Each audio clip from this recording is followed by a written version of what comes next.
Holy shit, was Bad Blood an amazing PLE or nah? If you saw Bad Blood this Saturday on October 5th and you thought it was amazing, keep watching this video because we're gonna talk about how good Bad Blood was. Well, I mean realistically, the two good matches that were on the card, everything else was decent besides the botch of the women's side, with Rhea and Liv and Raquel Rodriguez making a shocking return, and the ref honestly botching it? Let's find out. Let's see how good it was. First things first, we gotta talk about the Hell in a Cell match between CM Punk and Drew McIntyre. Boy, was this a great match that showed a lot of hatred towards each other, lots of blood, and a lot of holy shit moments. This match was amazing. It represented what a Hell in a Cell match should look like. Right off the bat, this match was well put together, having it start really slow and building anticipation with both men targeting each other as hard as they can to make sure they both go through torture. First blood was CM Punk, Drew McIntyre carried, then Drew McIntyre getting caught with a toolbox, and now he's the one that's bleeding. What a holy shit epic moment. Honestly, this match, I'll give it a 9.5 out of 10. This match was really good. This feud was epic, and the fact that they're going to consider this as the last time between each other, I don't believe that. I think we're going to have a little bit more, but just not now. Maybe next year, who knows? This feud definitely made one another look really great. Drew McIntyre with all that blood in his face and how crazy he looked, honestly, I really do believe it made him a bigger star than he already was, and CM Punk as well.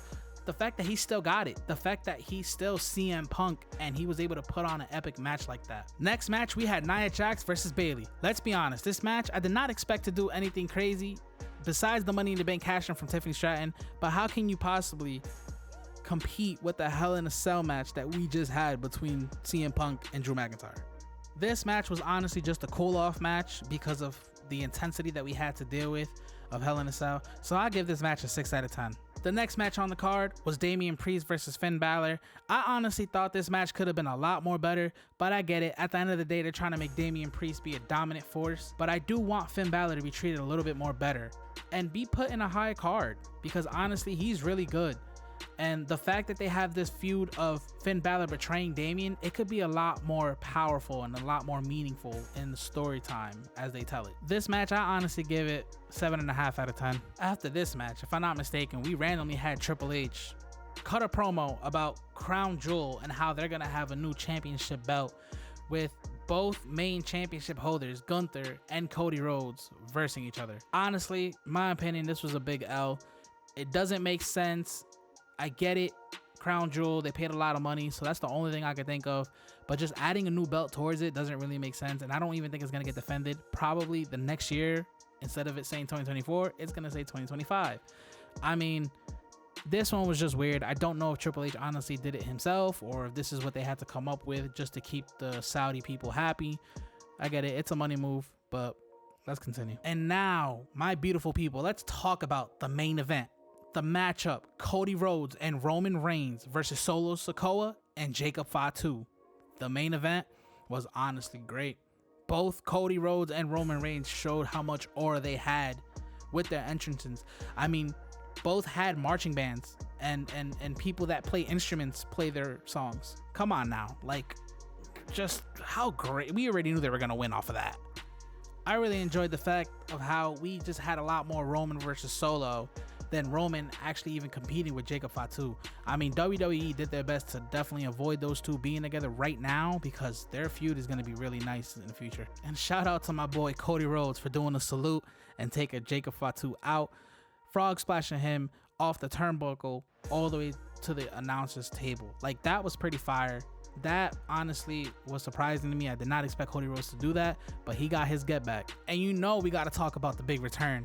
Jimmy Uso. Yes, sir. Jimmy finally came back, got his revenge on Solo Sikoa, and yo, Roman and Jimmy actually hugged it out. Like, yo, that was pretty dope, man. That almost put me to tears.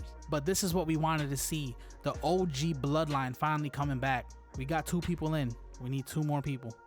I loved how after Roman got the W and started to walk out with Jimmy, how Bloodline 2.0 decided to gang up and beat Cody Rhodes and just stomp him out, and how Jimmy was like, look, we can go back, let's just get him right now, and they actually decided to do it and defended Cody Rhodes. How symbolic was it that Roman Reigns looked at the WWE title on the floor, picks it up, looks at it, and then hands it off to Cody Rhodes, knowing that this was once his. That's very cinematic to me. We got to talk about the biggest return out of all of them. The final boss, The Rock, makes his way back to the WWE. After done filming, I'm assuming, and all this other stuff, he's finally gonna get his get back. And of course, he does that 1, 2, 3 count, and then he slides his fingers across his throat. Somebody gonna get got. I don't know who it is, but we gotta wait and find out. Well, that sums up everything for Bad Blood. Let me know what you guys think down below in the comment section. I give this PLE a 9.5 out of 10. It could have been better if there wasn't botches, but hey, it happens. It's wrestling. We gotta love it at the end of the day.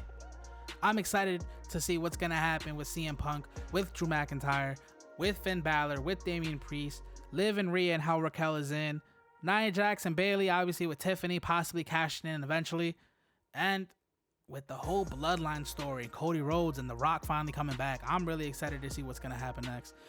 Guys, do me a favor, if you haven't done so already, subscribe to your boy. Peace out. See you in the next video.